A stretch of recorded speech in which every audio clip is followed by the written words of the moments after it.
I'm James, and this is Untold Stories, where forgotten moments are brought back to light. Today, I'm going to tell you a story unlike anything you've ever heard. It wasn't on the news. It wasn't in the papers. And it didn't make it into the official flight report. An ordinary woman. No rank. No uniform. No one noticed her when she boarded and took her seat. 9A. Until the turbulence hit. And over the intercom, the captain's voice cracked, "Valen, if you're on this flight, we need you now." From that moment on, the cabin fell silent. Because she was no longer just the woman in seat number 9. She was the last thing standing between life and disaster. This is one of the most extraordinary moments in aviation history, and you've probably never heard it before. You're watching Untold Stories. Stay with us. They barely noticed her when she boarded. Quiet. No uniform. Seat 9. By the window. When the cabin jolted, people screamed. When the lights flickered, they prayed. But she didn't flinch. Then over the intercom, the captain's voice cracked. "Valen, if you're on board, we need you now." Heads turned, and that's when everything changed. Before we dive in, tell us in the comments where in the world are you watching from. And if you think stories like this deserve to be heard, hit that subscribe button and stay with us till the end. The morning sun had only just begun to peel the darkness off the tarmac when passengers filed into gate 14B. It was the kind of sleepy shuffle that defined early flights. Businessmen balancing phones and coffees. Young couples with neck pillows draped over backpacks. A mother bribing her toddler with jelly beans for good behavior. Nothing unusual except her. She stood at the back of the line, hood raised over neat dark hair. A canvas duffel slung low on one shoulder, eyes obscured by simple blue lenses that could have been prescription or just for show. She said nothing, just moved forward when it was her turn. No smile, no frustration, just silence. The gate agent barely looked up as he scanned her boarding pass. "Morning," he muttered. She nodded once. Row 9A. She passed first class, glancing briefly at the cockpit door, just long enough for the co-pilot, already seated, to notice. He paused. Something about her posture, the way she carried herself. But then the moment passed. She moved on, took her seat by the window, placed her bag beneath the seat ahead, and folded her hands in her lap. No phone, no earbuds, just stillness. Passengers settled around her. An older man reading a financial newspaper in 9B. And across the aisle, 2 college athletes arguing over legroom and protein bars. A baby cried 3 rows back. The flight crew moved with the usual rhythm, checking belts, closing overheads, counting heads. At 6:48 a.m., Flight 228 taxied to the runway. At 6:53, it lifted off. And at 7:02, turbulence struck. Not the usual bumps and dips that jar you awake. No, this was sharper, like something had snapped beneath the hole. The seat belt signs blinked erratically. The captain's voice came over the intercom, calm, but tense. "Ladies and gentlemen, we're experiencing a minor mechanical anomaly. Please remain seated and follow crew instructions. We'll update you shortly." He didn't say engine. He didn't say hydraulics. But she knew. Her fingers curled tightly into her armrest. Not in fear, calculation. She glanced out the window. Vapor trail, the kind that shouldn't be visible this early. The plane climbed unevenly. Inside the cockpit, alarms had already begun to stack. The co-pilot scanned the diagnostics with increasing unease. Primary engine pressure fluctuating. Backup response delayed. Altitude compensators struggling to stabilize. "She's drifting left," he muttered. The captain nodded grimly. "I feel it." He adjusted, but the resistance was unnatural. "This isn't turbulence," the co-pilot added. "This is internal." The captain finished the sentence. "Yeah, something's failing." In row 9, the woman had already unclipped the tray in front of her and was sketching something. Not doodling, mapping. She drew a diagram of the aircraft. Her lines confident, practiced. She marked engine position, air speed shift, wind shear. No one noticed. She kept her head low, but the man beside her, Mr. Financial Section, was now glancing sideways, curious, nervous. "You fly?" he asked. She didn't answer. Her pencil paused over the tail assembly. She turned the page and began again. Back in the cockpit, pressure dropped in the left intake. The warning light glowed red. The captain's fingers hovered over the comms channel. "We're losing thrust." The co-pilot bit his lip. "Want me to call ground?" "Not yet," the captain said. "Give it a minute." But his eyes were already searching. Something didn't make sense. The readings were inconsistent. It wasn't just a malfunction. It was reacting to something like it had seen this before, but not in civilian conditions. At 7:09 a.m., a second jolt hit. This one harsher. Overhead bins popped. A laptop skidded across the aisle. Someone screamed. The aircraft dipped. Flight attendants gripped seatbacks. The baby in row 12 cried louder. The college kids shut up. Panic began to ripple. But in row 9 she stayed completely still. Then finally the co-pilot noticed. Not her face, her wrist. The jacket had slipped slightly. Beneath it, etched into skin, barely visible in the cabin light, was a tattoo, thin, precise. A series of concentric symbols wrapped around a single call sign. VALEN. His blood ran cold. He reached across to the captain, hand trembling. "Sir, look at seat 9A. The captain blinked. "Why? Just look." The captain leaned, squinted, and then like a punch to the gut, recognition hit him. He opened the intercom, paused, exhaled, then pressed the button. "Attention, cabin. If Valen is on board, we could use your help." Silence. Passengers looked around, confused. Then all eyes turned toward row 9, but she didn't move. Not yet. She closed the sketchbook, folded it precisely, slipped it back into the duffel bag, adjusted her collar, and then, as if stepping into another version of herself, she stood. The tray clicked upward. Her boots touched the aisle.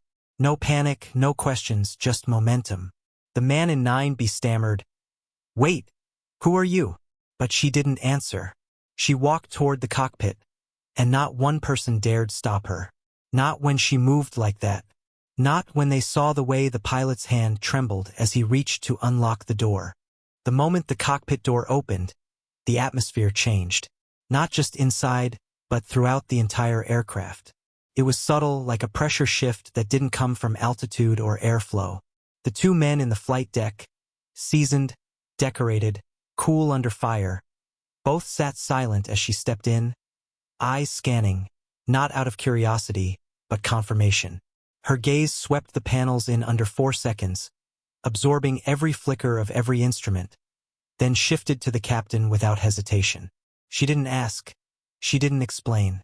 She just moved behind the co-pilot's chair, dropped to one knee, and reached for the override panel near the floor. The captain blinked, stunned. "How did you? Your hydraulic bypass is half failing," she murmured. "The redundancy loop's trying to correct, but it's being fed false data from a corrupted stabilizer input. Left engine's compensating. That's why you're drifting into yaw." Her voice was low, precise, stripped of anything unnecessary. The co-pilot swallowed. "That doesn't even show on the fault tree yet. It will in about 70 seconds. She adjusted a rotary dial manually without asking. "You're 6 minutes away from control loss if you keep trusting those readings. 7 if you stay level." She stood, leaned past them, toggled a flight path overlay, and ran a visual alignment between pressure fields. "But if you let me get to the manual flow access near the tail panel, I can fix it before that happens." The captain stared at her, then at the tattoo on her forearm, bare now visible in full light, the concentric bands, the embedded call sign. Valen. It wasn't just a name. It was an access key. "Ma'am, are you?" She looked at him. "You know who I am." And somehow he did. Not just from the call sign, but from memory. Whispers from briefings, rumors and hangars, redacted lines and mission reports. A name passed between squadron leaders like a ghost. Never official, always silent, only referred to when systems failed, when plans broke, when someone had to improvise at the edge of physics. They'd told stories, a female pilot pulled from black classified programs. No command chain, no rank badge, just a call sign and outcomes that defied replication. "You're not on the manifest," the co-pilot said. "No," she replied. "I'm not." Outside the door, passengers whispered, eyes wide. The name had passed through the cabin like a gust of wind. Valen. Some were too young to understand. Others froze in their seats, mentally flipping through headlines they thought were fiction. In 17C, a retired Air Force mechanic exhaled like he'd seen a ghost. Inside the cockpit, she reached for the panel beside the radio. "How many people on board?" 2023, the captain replied. She nodded. "Including you?"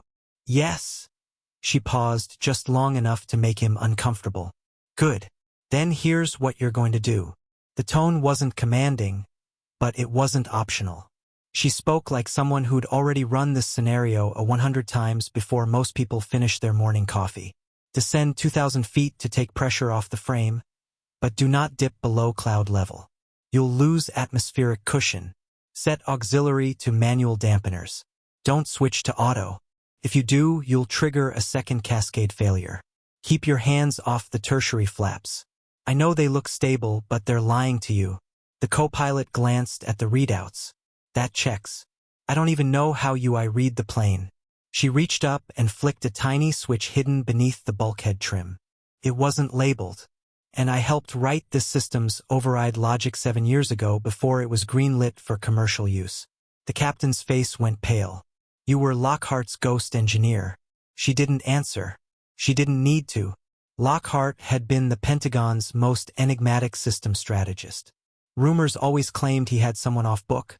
Someone who didn't attend briefings, didn't sign clearances, someone who solved what couldn't be solved and vanished before they could be thanked. But here she was, row 9, hoodie, no badge, no orders, and now saving them. She turned toward the cabin. "I need to access the tail flow regulator manually.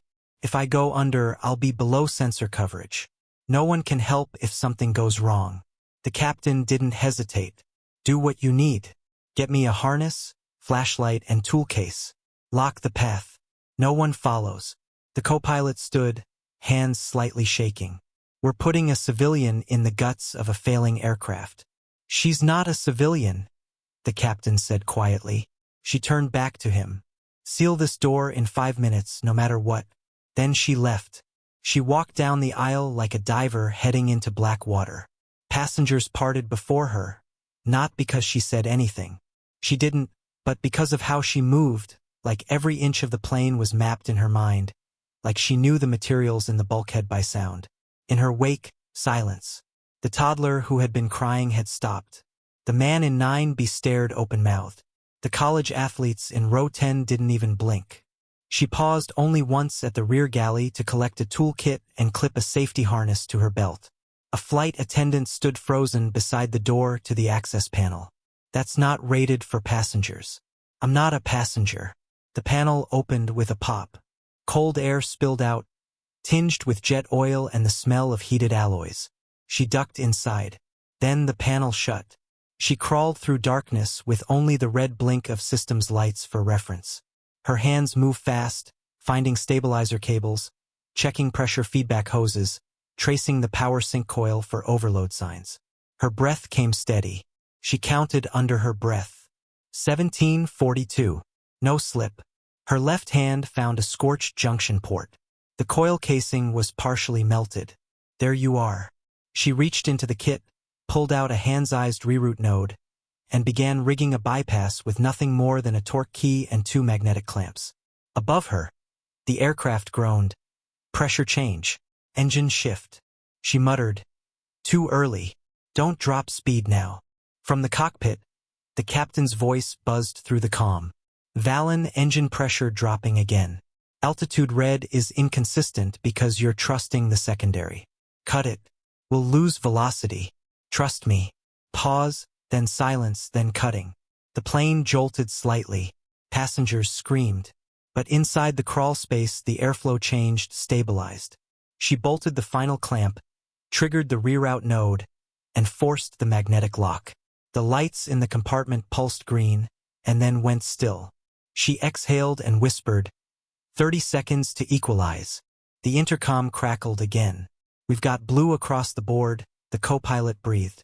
Throttle stable, yaws correcting. Pitch is holding. The captain didn't speak. He just sat back in his seat, stared ahead, and whispered to no one. How the hell did we ever let her go? Minutes later, she emerged, grease on her cheek, jacket singed, silent as ever. No smile, no nod. She just returned to her seat in row 9, fastened the belt, closed her eyes. The flight landed 32 minutes later on time, but no one moved when the wheels touched down. Not until she did, and not one person who stepped off Flight 228 that day ever forgot her. Not her face, not her silence, and especially not her call sign.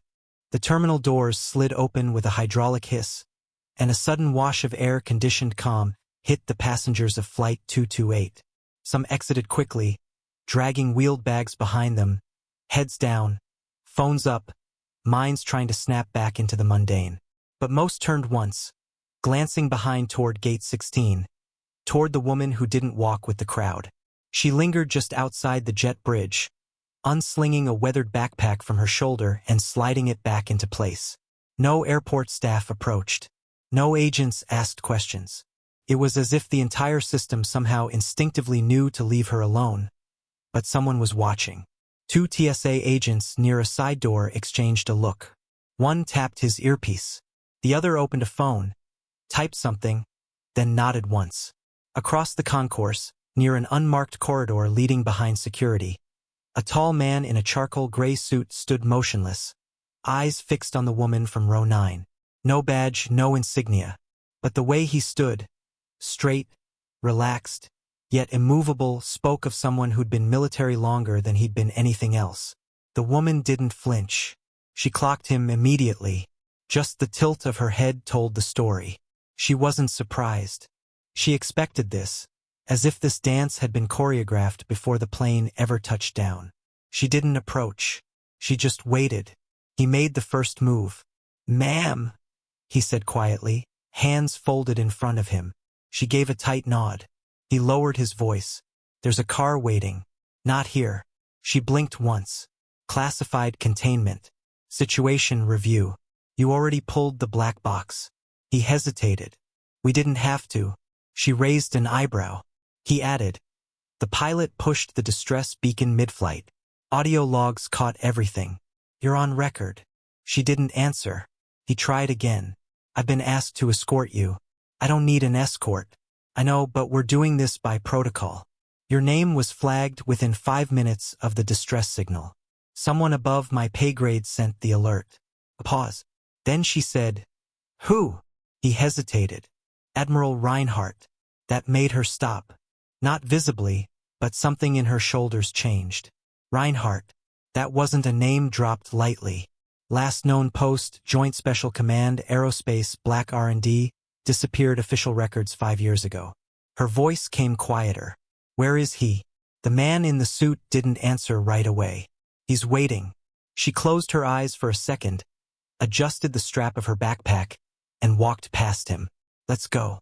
They moved through a side corridor. No security lines, no cameras, until they exited through a service door to a waiting black SUV. No plates. Driver wore sunglasses even though the overhang above them blocked most sunlight. The engine was already running. Inside the SUV, she sat back in silence. The suited man glanced at her through the rear view mirror. "You still fly?" She didn't blink. "I never stopped." He nodded, then said, "They told me your file was deleted." It was, but Reinhardt kept a copy. "I never worked for him," she said. "Not officially." He tapped the side of the door with 2 fingers, as if syncing a timeline. "He's the one who gave you the name Valen, isn't he?" Her expression didn't change. Outside, the highway blurred.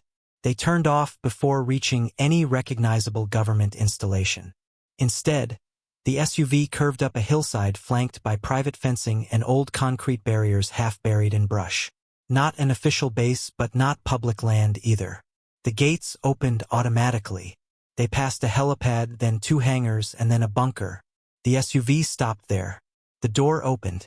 The suited man gestured for her to step out. She walked into the bunker's open bay. Cold concrete walls, steel lighting strips, and in the center, An old terminal screen wired to a satellite rig that looked patched together from tech 2 decades apart. Someone stood beside it, not uniformed, not armed. But when she saw him, she stopped walking. "Admiral." The man turned slowly.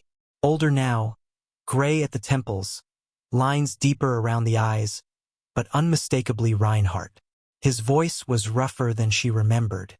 "So you really were on that flight. You had it flagged. I had your name flagged in case it ever came up again. You were tracking me? I was watching to see if the world would ever remember who you were." She crossed her arms. "They weren't supposed to." He looked at her evenly. "And yet 203 people just walked off a plane because you acted. That's not something I can let disappear. You should like last time." Reinhardt moved to the console, typed in a string of commands, a new file loaded, video, internal footage from the cockpit. Audio synced, her voice calm, methodical, ran through the flight protocols, override procedures, and command structure faster than the pilot could respond. He let it play, then paused. "She's not a passenger," the captain had said. Reinhardt looked up. "They know now.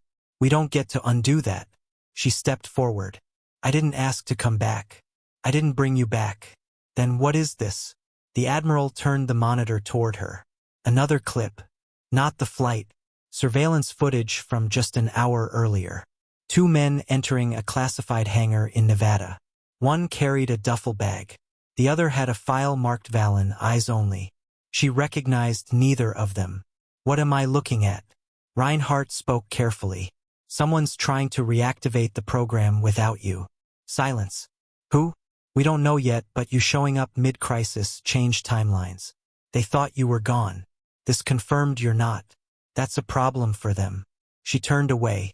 "Then you fix it. They don't want me. They want you, and they'll come looking. I'm not hiding. That's not what worries me." She spun back. "Then what does?" Reinhardt took a slow breath. "That you might say yes if they asked you." A long silence. She stared at him, then down at the floor, then up at the sky through the slit in the bunker ceiling. "I wouldn't." Reinhardt didn't reply, but he didn't believe her. And neither deep down did she. Outside the wind picked up, and somewhere far above them, another aircraft cut silently across the horizon, its course already shifting. She didn't ask for controls. She didn't shout. She simply reached forward calmly, hands hovering just beside the pilot's trembling ones.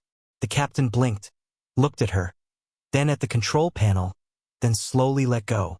The cockpit was bathed in flashing reds, hydraulic warnings, engine 2 flickering, cabin pressure fluctuating. Valen barely blinked. Her fingers flew across the panel faster than anyone could track. Bleed air valves, alternator override, manual rudder switch, systems most commercial pilots never touched. The co-pilot gasped. She knows this layout better than... But she was already tilting the aircraft. Not a sharp bank, just enough. She felt the wind shear in her wrists before the system caught it. Her intuition worked faster than the instruments. A woman trained to fly F-18s through combat storms didn't need weather radar. Her instincts were built into her spine. Behind her, chaos reigned. Oxygen masks had deployed. Babies screamed. A man tried to pray and sobbed through the Lord's Prayer, but row 9 remained silent. A child looked up at her with round eyes. The woman beside him whispered, "She's flying it, isn't she?" Valen didn't answer. Her focus narrowed, tunneled. 29,000 feet and dropping, wind vectors punching the tail. Engine 1 spitting intermittent surges. She compensated with micro-adjustments. Left rudder, nose trim, manual pitch override. The aircraft groaned, not in failure, but in response, like it remembered her. She called nothing out, didn't announce what she was doing. That silence unsettled the crew more than panic might have. She wasn't asking for permission. She was flying. The storm surged outside, lightning arcing too close to the nose. The controls bucked again. The captain reached for the yoke. "You've done what you can," he started. Then he saw her eyes, fixed, bright, unblinking. The eyes of someone who had flown blackout missions without GPS, someone who had landed with half a wing in a war zone. Someone who didn't hear turbulence. She read it. They hit a downdraft. The plane dropped violently. Trays flew. A laptop smashed against the ceiling. Oxygen masks danced like ghosts. The altimeter spun. Screams ripped through the cabin. The co-pilot started to curse.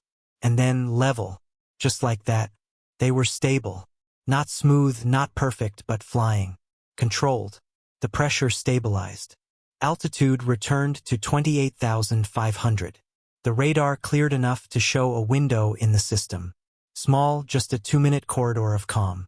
She'd already seen it, already turning. The captain couldn't speak. He just stared. Then finally, hoarsely, How the hell did you know it was there? She didn't answer, just whispered, "We need flaps 30 in 20 seconds. We'll ride it down the right side of the band." And she did. The plane slid into the corridor like a needle threading a moving needle hole. Wind howled at the edges. Valen barely touched the yoke now. She let the plane fly with her. She wasn't forcing it. She was guiding it like coaxing a beast through fire. Ground control had gone silent for nearly 4 minutes. Then a voice broke in. "Flight 782. Confirm control. You just dodged 3 cells and an updraft wall no one's ever cleared in a commercial jet. Confirm control." She clicked the calm one word. Confirmed. Then silence again until the captain said, low and reverent, "You're not just former military. You're... What the hell are you?" She turned to him slowly. "Doesn't matter. But your call sign, Valen." He stared. "Wait, not that Valen." The name meant different things to different people in the air. It meant impossible things happening. Rescue missions no one dared. Simulations no one beat. The stories that floated around squadrons in whispers. And now it was real. Breathing in his cockpit. She looked back at the flight path. "We're not out yet." And she was right. Ahead, turbulence, yes, but not just that. A burst of crosswind and a microburst alert. Even the window she'd navigated was closing. They needed to descend fast. And commercial descent protocols wouldn't cut it. "Valen," the co-pilot said like a prayer. "You can get us down." She didn't reply. Instead, she tilted the nose, adjusted thrust levels, deployed speed brakes manually. The cabin lights flickered again as the descent accelerated. Not dangerously, but fast enough to make every head slam back. Some cried out, some fainted. But not a single person doubted anymore. This woman wasn't just a passenger. She was something else. Something few had ever seen. And even fewer understood. They dropped into the final band of weather, the worst of it. Lightning cracked again, so close the entire cockpit lit in pure white. The radio crackled. Abort approach if necessary. But she didn't. She guided the plane through that last spiral of madness with such calm, such precision. The instruments couldn't keep up. Her adjustments didn't predict the turbulence. They danced with it. And when she finally called out, "Landing gear now," it wasn't a suggestion. It was a command. The gear dropped. Flaps went full. Runway in sight. Barely through wind-blurred glass. She lined it up and brought it down. Not just a landing. A miracle. Even before the wheels kissed asphalt, the control tower said, "Who's flying that jet?" But all the transcript would say was, "Unknown." Because Valen was already walking out of the cockpit without a word. The engines finally went still. Not just idling. Dead silent. For the first time in what felt like forever, there was no wind shaking the fuselage. No alarms. No blinking red on the glass. Just the hush of survival. The kind that doesn't come with applause. Only breath. The kind that feels too heavy to speak into.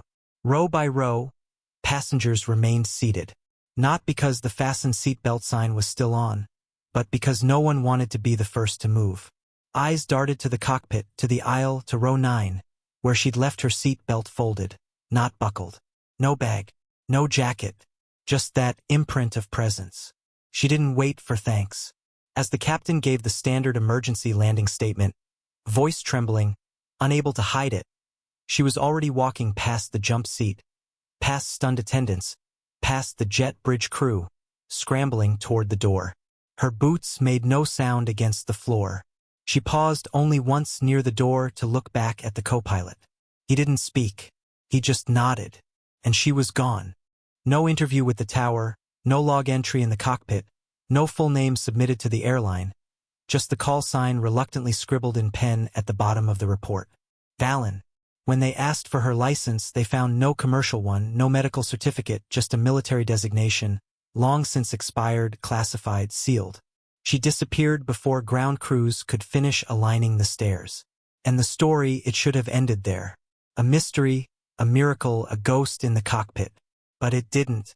Because one passenger, a boy no older than 9, had followed her quietly, without a word to his parents, down the terminal, through the press of people, eyes searching. He didn't know her name. Only that when the world shook, when even the pilot panicked, she didn't. She stood, moved, saved them all. He caught up just as she reached the security exit, badge clipped low under her coat. She turned when she felt his steps.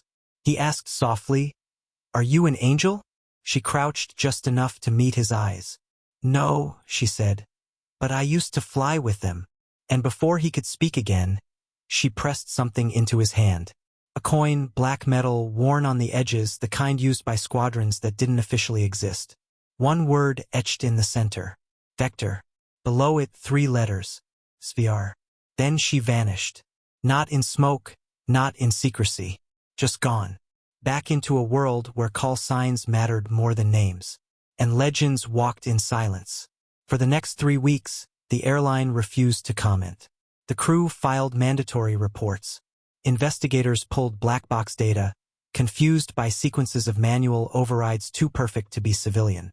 Some even speculated the plane had been remotely piloted by the military in secret. One headline ran, "Phantom Aviator Saves Flight 782, but no one knows who she was." But the passengers knew. And the captain never flew again without checking row 9 first. He told one interviewer off record, "I've seen pilots sweat. I've seen heroes freeze. But that woman, she flew like the aircraft belonged to her soul. Like the sky would have mourned if she'd failed." The co-pilot transferred to a military program. He said he wanted to find where people like her come from. But nobody could point him there, because people like her didn't belong anywhere. They returned when the world asked something no one else could give. And the boy, he grew up, became a pilot. But before every takeoff, he opened the old black coin just once, and whispered the words she'd spoken to him on that terminal floor. "I used to fly with angels." To this day, some passengers swear she never existed. That stress made them imagine her. That the captain pulled it off alone. But others remember the weight of silence when she took the yoke. The way the wind bent around the aircraft like it was answering her. The way she walked down the aisle like gravity didn't quite apply to her the same way. And maybe, just maybe, it didn't. Maybe that's what happens when you spend enough years flying beyond radar. Beyond protocol. Beyond fear. When your name fades, but your call sign echoes. Some say she was part of a unit disbanded before it was ever named. Others say she went back underground. That her presence in the cabin was never an accident, but a contingency. A silent net in case everything else failed. But no one can prove it. Only that the name Valen still circulates. On radios. In war rooms. In places civilians will never hear. They say when the impossible happens in the sky, somewhere, she's watching. And maybe that's enough. Because sometimes the ones who save us don't want to be seen. They just want to fly. Some stories never make the headlines. But they deserve to be remembered. If this one moved you, share it. Comment below. And let the world know. Heroes don't always wear uniforms. Sometimes they just sit in row 9.